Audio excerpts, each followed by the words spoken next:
안녕하십니까. 1월 23일 월요일 말씀 묵상 함께 시작하겠습니다. 명절 연휴 잘 보내고 계십니까? 어떤 상황에서 어떤 환경에 계시든지 말씀 가운데 서 계시는 귀한 성도님들 다 되시길 기도합니다. 오늘 본문은 갈라디아서의 마지막 부분입니다. 갈라디아서 6장 11절부터 18절까지 말씀이고요. 갈라디아서가 이번에 19번째 시간인데 그 갈라디아서의 주제이자 결론을 확인해 보는 시간이 되었으면 좋겠습니다. 그럼 먼저 말씀을 보시겠습니다. 내 손으로 너희에게 이렇게 큰 글자로 쓴 것을 보라. 무릇 육체의 모양을 내리 하는 자들이 억지로 너희에게 할례를 받게 함은 그들이 그리스도의 십자가로 말미암아 박해를 미워나리 함뿐이라. 할례를 받은 그들이라도 스스로 율법은 지키지 아니하고 너희에게 할례를 받게 하려 하는 것은 그들이 너희의 육체로 자랑하려 함이라. 그러나 내게는 우리 주 예수 그리스도의 십자가 외에 결코 자랑할 것이 없으니 그리스도로 말미암아 세상이 나를 대하여 십자가에 못 박히고 내가 또한 세상을 대하여 그러하니라. 할례나 무할례가 아무것도 아니로되 오직 새로 지으심을 받는 것만이 중요하니라. 무릇 이 규례를 행하는 자에게와 하나님의 이스라엘에게 평강과 긍휼이 있을지어다. 이후로는 누구든지 나를 괴롭게 하지 말라. 내가 내 몸에 예수의 흔적을 지니고 있노라. 형제들아, 우리 주 예수 그리스도의 은혜가 너희 심령에 있을지어다. 아멘. 네, 갈라디아서의 결론 잘 보셨습니까? 편지를 마감하고 있습니다, 이제. 그리고 그 내용의 총정리가 이루어지고 있다고 보시면 되는데, 사실은 지금까지 해온 이야기들을 전부 다시 말하는 것과 마찬가지죠. 한마디로 말해서 할례 받아서 유대인 되려고 하지 마라. 할례 받고 율법 지키면 유대인 되고 유대인 되어야 구원받는다는 그런 거짓말에 속지 말라는 이야기를 하고 있고, 우리들이 기준으로 삼아야 될 것은 오직 예수 그리스도의 십자가고 예수 그리스도의 십자가만으로 구원을 받는다. 예수님을 닮은 삶이야말로 우리 구원의 증거다 하는 것을 말해주고 있는 거죠.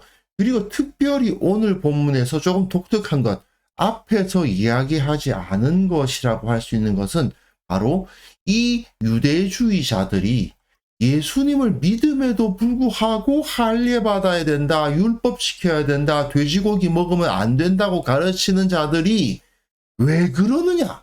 왜 그런 소리를 너희들에게 해가지고 너희들을 헷갈리게 만드느냐? 그걸 밝히고 있는 거예요. 자, 본문 보시면요. 내 손으로 너희에게 이렇게 큰 글자로 쓴 것을 보라 되어 있는데요. 보통 바울이 자기가 직접 손으로 일일이 다 쓰지 않고 동역자들에 의해서 대신 글을 쓰도록 하는 경우가 많았을 것 같습니다. 그러나 그 마지막 부분에는 이건 진짜 바울 내가 너희들에게 보내는 편지 맞다라는 것을 증명해 보이기 위해서 자기 필적을 나타내려는 거죠. 그리고 이 12절이 유대주의자들이 왜 너희들에게 할례 받아야 된다고 주장하고 있는지를 드러내는 부분인데, 육체의 모양을 내려 하는 자들, 그 사람들이 할례 받아야 된다는 사람들이죠.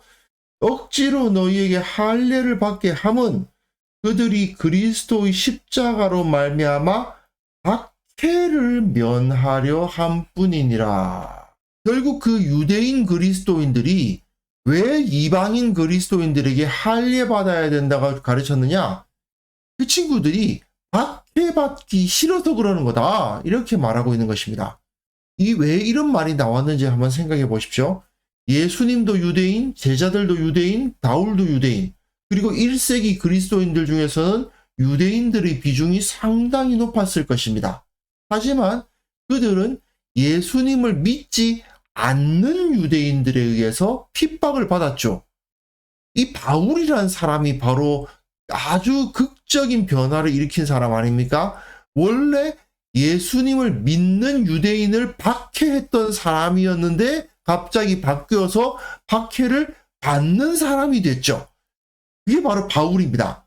그러다 보니까 바울은 그 입장이 어떤 건지 너무나도 잘 압니다. 예수님을 믿지 않는 유대인들이 보기에는요, 그리스도인들, 유대인으로서 그리스도인이 된 사람들은 더러운 이방인들과 어울려 다니는 이단에 불과해요. 아니 유대인이라면서 저 할례 받지 아니한 이방인들과 어울려 다니고 더러운 것을 먹다니 어떻게 저들이 유대인이라 할 수 있느냐 이래가지고 다른 유대인들에 의해서 핍박을 받게 되는 거죠. 그러니까 이 예수님을 믿게 된 유대인들 중에는 이방인들을 형제로 받아들이긴 받아들여야 되겠는데 그러다 보니까 기존의 유대인들에 의해서 핍박을 너무 많이 받아요. 이랬을 때 어떻게 하느냐? 내가 바뀌어서 나는 8일 만에 할례를 받은 유대인이지만 그럼에도 불구하고 유대인이기 이전에 그리스도인이다 라고 자기 신앙을 고백해야 마땅한데 그렇게 하지를 않고 자신과 같이 있는 이방인들에게 너도 할례 받아서 내가 유대인들과 함께 있는 자가 되도록 해달라 이렇게 요구하는 거랑 같은 거예요.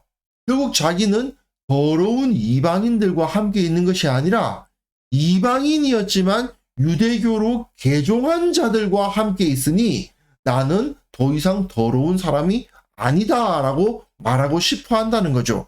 이스라엘의 역사를 보면 다윗의 조상 중에 있는 룻이라든지 또는 다윗에 의해서 억울하게 죽은 우리아라든지 이런 사람들 다 이방인 출신인데 유대인이 된 사람들이거든요. 그러니까 유대교가 이방인을 무조건 막아내는 건 아닙니다. 특히 남자들 같은 경우는 할례를 받음으로써 신앙을 고백하고 그래서 유대인 공동체 안으로 편입되는 것이 가능했죠. 그러니까 나는 예수님을 믿는 사람으로서 저들 이방인들을 우리 유대인 공동체로 편입시킨 사람이지 더러운 이방인들과 함께 먹고 마시는 자가 아니다. 이런 식으로 말하려고 이방인들에게 억지로 할례를 받게 하는 자들이다. 이렇게 바울은 고발을 하고 있는 것입니다. 하지만 그 유대인 출신 그리스도인들은 사실은 온전히 주님 앞에 자신의 삶을 내어드리지 못했고 자신의 삶의 코페르니쿠스적 전환을 일으키지 못한 것이죠. 나는 유대인으로서 태어났고 유대인의 문화 가운데서 자랐고 유대인의 문화가 편하지만 그럼에도 불구하고 나는 유대인이기 이전에 그리스도인이다. 이렇게 고백하는 사람들이 그리스도인이란 말이죠. 그런데 이 사람들은 그렇게 하지 못하고 유대인들의 핍박을 피하려고만 한다는 것입니다. 게다가 할례를 받은 그들이라도 스스로 율법은 지키지 아니하고 너희에게 할례를 받게 하려 한다. 아니 율법을 다 지키는 것은 아니고 할례만 받으라고 한다. 이렇게 표현하고 있습니다. 이것은 앞에서 율법을 세상의 초등학문하고 동급으로 취급했던 바울의 논점과는 조금 달라집니다. 하지만 이 당시의 현실을 한번 생각해 보면 이해가 쉽습니다. 할례를 가르친 유대인이라고 해서 율법의 모든 조항들을 다 숙지하고 다 지키고 살았느냐? 아닙니다. 하지만 그들이 더러운 이방인들과 어울리는 자들이라는 따돌림은 당하기 싫잖아요? 그런데 생각해보면 어차피 유대인들이라고 해서 율법을 다 지키고 있느냐? 그건 아니거든요. 결국은 할례만 이방인들에게 받게 하면 되는 겁니다. 율법은 원래 유대인들도 다 못 지키는 거고 이방인들을 유대인들로 만드는 것이 그렇게 어려운 게 아니에요. 그냥 할례만 받게 하면 됩니다. 유대인이라는 표식만 몸에 새기면 되는 거죠. 하나님 말씀 다 못 지켜도 돼. 하나님 앞에서 온전히 신실하지 않아도 돼. 그냥 할례 받았으니까 넌 하나님의 백성이야. 너는 구원받은 거룩한 자야. 이런 식으로 말해버리는 겁니다. 결국 바울은 그들을 육체로 자랑하는 자들이라고 부를 수밖에 없는 거죠. 우리식으로 말하면요. 내 친구도 군대에서 교회 가면 초코파이 준다고 그래가지고 갔는데 세례 받으라 하는데 그냥 받고 초코파이 하나 받으니까 너무 좋더래요. 그런 식으로 처음에 예수님을 만났다고 합니다. 물론 그 친구는 이후에 신앙을 갖게 되었기 때문에 결과적으로는 좋은데, 그러나 그 당시만 한번 생각해 봅시다. 그냥 초코파이를 받기 위해서 머리에 물 한번 찍어 바른 거예요. 그 이상 그 이하가 아니에요. 그럼에도 불구하고 그렇게 세례를 줬으니 너는 그리스도인이다, 이렇게 말해버리는 거하고 똑같은 거죠. 그냥 할례만 받으면 모두 다 유대인이고 너는 더러운 이방인이 아니야, 이렇게 말해버리는 것입니다. 그러니 이 예수님을 믿는 유대인들은 이방인들을 유대인으로 만드는 사람이라고 여겨지고, 그러니까 유대인 공동체 내에서도 꽤 인정을 받게 될 수도 있었겠죠. 그 사람의 내면을 변화시킬 생각은 하지 않고 겉으로 표식만 가지면 된다, 그렇게 생각을 한 거죠. 결국 그것이 무슨 우리를 구원할 것이 되겠느냐, 이 말입니다. 바울은 정확하게 핵심을 이야기합니다. 내게는 우리 주 예수 그리스도의 십자가 외에 결코 자랑할 것이 없으니. 여기서 자랑한다는 말은 무슨 말이냐 하면, 유대인들이 그리스도인 공동체, 즉 교회 내에서 자기를 난지 8일 만에 할례 받은 사람이라고 자랑을 하고, 내가 바리새인 출신이라고 자랑을 하고, 내가 어느 지파 출신이라고 자랑을 했던 거예요. 그런데 바울도 그런 자랑할 거 많은 사람이었죠. 하지만 나 이제 십자가 외에는 자랑할 것이 없다. 나는 과거에 내가 유대인이었다는 사실, 바리새인이었다는 사실, 내가 유대교의 고위층이었다는 사실, 전부 다 쓰레기다. 다 필요 없다. 그리스도로 말미암아 세상이 나를 대하여 십자가에 못 박히고 내가 또한 세상을 대하여 그러하니라. 여기서 말하는 세상이란 결국 자기가 지금까지 살아온 모든 과거 아니겠습니까? 예수님을 만나기 이전의 삶과 예수님을 만난 이후의 삶은 완전히 바뀌어버렸죠. 실로 코페르니쿠스적 전환이 일어나 버린 것입니다. 그게 바로 신앙이다 이거죠. 할례와 무할례는 아무것도 아니다. 그게 도대체 무슨 의미가 있느냐? 오직 새로 지으심을 받는 것만이 중요하니라. 거듭나야 한다는 거죠. 심령이 거듭나야지 우리가 구원을 받는 거지. 할례 받느냐 할례 못 받느냐 그게 뭐가 중요하냐? 우리식으로 말하면 머리에 물 한번 찍어 발랐냐 안 발랐냐가 뭐가 중요하냐? 중요한 건 우리의 심령이 변화되는 것 아니겠느냐? 물론 세례는 중요합니다. 하지만 세례라는 것은 기본적으로 우리 심령의 변화를 전제로 하는 거 아니겠습니까? 그런 거 없이 그냥 예식으로만, 그냥 명목상으로만 예수 믿는 사람, 명목상으로만 하나님의 백성이라 칭해진다면 그게 무슨 의미가 있느냐는 말입니다. 그래서 바울은 무릇 이 규례를 행하는 자에게와 하나님의 이스라엘에게 평강과 긍휼이 있을지어다. 하나님의 이스라엘이라는 말을 써요. 하나님의 이스라엘이 그럼 누가 하나님의 이스라엘 백성입니까? 예수 그리스도를 믿는 사람들이 바로 하나님의 이스라엘이에요. 유대인들이 아니고 할례 받은 유대인들이 이스라엘이 아니라 이 규례를 행하는 자가 하나님의 이스라엘이다. 진정한 하나님의 이스라엘은 오직 예수 그리스도의 십자가만을 자랑하는 사람들이 바로 하나님의 이스라엘이다 하면서 그들에게 평강과 긍휼이 있을지어다 라고 축복을 내리면서 자신의 말을 일단락하는 거죠. 그리고 그 다음 보시면 이후로는 누구든지 나를 괴롭게 하지 말라. 나를 좀 힘들게 하지 마라. 내 가르침을 공격하는 자들이 너무 많은데 그런 자들의 말에 휘둘려서 나를 의심하거나 그렇게 하지 말라는 이야기죠. 내 몸에 예수의 흔적을 지니고 있노라. 이게 참 재미있는 표현입니다. 유대주의자들은 자기 몸에 하나님의 백성의 흔적을 지녀야 된다고 주장한 사람이에요. 그게 바로 할례죠. 그런데 바울은 사실은 할례 받은 유대인이에요. 하지만 그럼에도 불구하고 나는 그 흔적 전혀 중요하지 않고 예수의 흔적을 지니고 있다. 결국 이것은 그가 예수님처럼 살아왔다.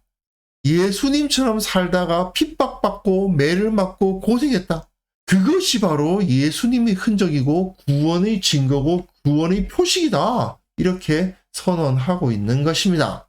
갈라디아서는 사실 이렇게 간단하게 그냥 마무리를 지어버립니다. 형제들아, 우리 주 예수 그리스도의 은혜가, 우리 주 예수 그리스도의 은혜, 유대인의 혈통이니 율법이니 할례니 그런 것이 아니라 우리 주 예수 그리스도의 은혜가 어디에 있어야 된다고요? 심령에 있어야 된다고. 육체에 있는 것이 아니고 심령에 있을지어다라고 축복하면서 간단하게 끝내는데, 결국 18절 이 하나에 다 넣어 놨죠. 다른 거 찾지 마. 오직 예수 그리스도의 은혜가 몸이 아니고 심령에 있어야 한다라고 이야기하면서 갈라디아서가 끝나는 겁니다. 십자가의 복음이라는 것은 이것처럼 우리 삶의 근본을 바꿔놓는 급진적인 진리입니다. 예수님을 만나기 이전과 이후는 완전히 바뀌어 버립니다. 물론 지난주에 제가 설명드렸다시피 삶의 겉모습이 변하는 건 없을 수 있어요. 하지만 우리의 심령이 완전히 뒤집어져 버리죠. 그게 바로 복음입니다. 근데 문제는 현대 교회의 현실을 한번 보십시오. 복음이 이 유대인들이 할례 정도로 축소되어 버리는 것은 아닐까? 난 어차피 말씀대로 살지는 않지만 그래도 세례를 받아야 되잖아? 내가 예수님처럼 살고 있지는 않지만 그래도 대예배는 참석하고 있잖아. 이런 말을 하면서 억지로 세례받고 예배실에 앉아 있기만 하면 나는 그래도 구원받아서 하나님의 백성 될 거야. 이렇게 생각하는 것.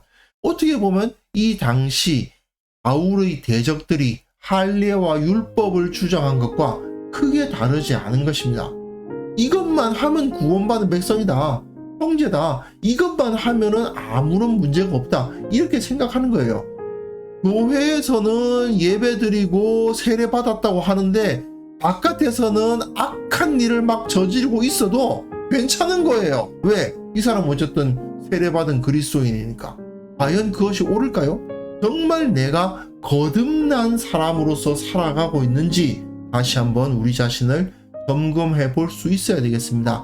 내가 예수님을 믿는 증거는 세례받았다는 사실이 아니고 내 세례 증서에 있는 것이 아니고 실제로 내 삶 가운데 예수님의 흔적이 나타나야 됩니다. 나의 말과 나의 행동과 그리고 나의 삶의 전반적인 모습 가운데 예수님의 흔적이 나타나야 되겠습니다. 이 시간 기도하실 때에 실로 내 심령이 변화하여 내 삶의 모든 부분에서 예수님의 흔적이 나타나게 하옵소서. 함께 기도하는 시간을 가졌으면 합니다.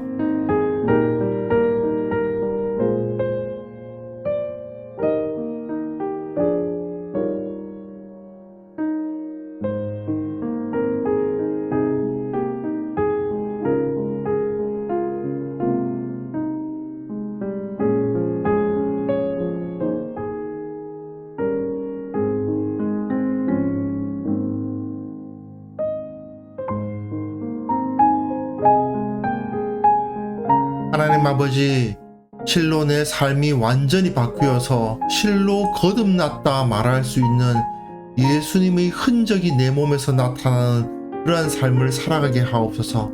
참된 예수의 제자라 말하기에 부끄러울 것이 없는 자로 세워지게 하옵소서. 또한 우리 교회의 모든 성도들이 불신자들과는 다른 가치관, 다른 언행으로서 거룩한 자들로 서게 하시고 이 땅의 모든 예수님의 이름으로 고백되는 자들이 온전히 변화된 거룩한 자로 서서 이 세상 가운데 그 빛을, 그 짠맛을 드러내는 자들이 되게 하여 주시기를 원하옵고 바랍니다. 실로 저들은 예수를 닮은 자들이라 평가받을 수 있는 그런 은혜가 우리 가운데 있게 하여 주옵소서. 아버지 하나님, 특별히 기도하옵기는 지금 온 민족이 명절 연휴 가운데 있습니다. 우리 성도들이 그 가운데 어떠한 모습으로 어떻게 주님을 기억하고 있는지 알 수 없으나 모든 그리스도인들이 주님을 기억하게 하시고 거룩한 생활 가운데 들어가게 하시고 어떤 상황에서도 예수님의 제자됨을 잃어버리지 않도록 해서 보호하여 주시옵소서. 오늘 하루도 주님께서 동행하여 주시고 지켜주시고 기쁨을 주시고 감사하게 하시는 역사가 우리 가운데 넘쳐 흐르기를 간절히 원하오며 예수님의 이름으로 기도합니다. 아멘.